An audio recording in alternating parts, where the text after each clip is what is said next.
నమస్తే, నేను మీరు ఆపల్ భాస్కర్ అడ్వకేట్. ఒక 2 రోజుల క్రితం జమ్మూ కాశ్మీర్ అనేటువంటి ఒక పర్యాటక ప్రాంతంలో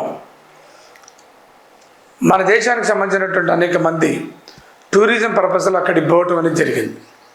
ఇట్లా ఒక మంచి వాతావరణంలో ఉన్నటువంటి జమ్మూ కాశ్మీర్ని డిస్టర్బ్ చేయాలని, భారతదేశాన్ని డిస్టర్బ్ చేయాలని పాకిస్తాన్కి సంబంధించినటువంటి ఉగ్రవాదులు పర్యాటకుల మీద, భారత పర్యాటకుల మీద దాడి చేసి అతి దారుణంగా 28 మందిని పట్టున పెట్టుకోవడం జరిగింది.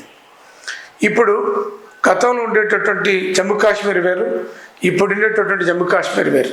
ప్రశాంతంగా పర్యాటకులంతా ప్రపంచవ్యాప్తంగా అక్కడికి వచ్చి విజిట్ చేస్తూ అందాలను తిలకిస్తున్నటువంటి పరిస్థితి. దేశవ్యాప్తంగా మంచి వాతావరణం ఉంది భారతదేశంలో. ఇట్లాంటి వాతావరణాన్ని డిస్టర్బ్ చేయాలని ఉగ్రవాద సంస్థలు ఒక పథకం వేసి ఈ భారత పర్యాటకుల మీద దాడులు చేసి అతి దారుణంగా చంపడం అనేటువంటి జరిగింది.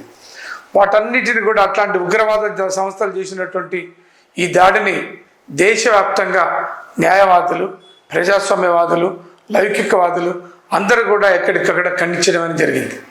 అదే క్రమంలో నిన్న నాంపల్లిలో న్యాయవాదులుగా మేమందరం కూడా నాంపల్లి కోర్టు దగ్గర ఒక పెద్ద ఎత్తున మీటింగ్ పెట్టి చనిపోయినటువంటి వాళ్ళందరూ కూడా నివాళులు అర్పించి దాడికి పాల్పడ్డటువంటి ఉగ్రవాదుల్ని శిక్షించాలని, అరెస్ట్ చేయాలని, వాళ్ళని ఉరి తీయాలనేటువంటి ఒక నినాదంతో పెద్ద ఎత్తున ఈ హైదరాబాద్ నాంపల్లిలో మేము ఒక ప్రదర్శన, కొవ్వొత్తుల ప్రదర్శన, మౌన ప్రదర్శన చేయటం అనేది జరిగింది.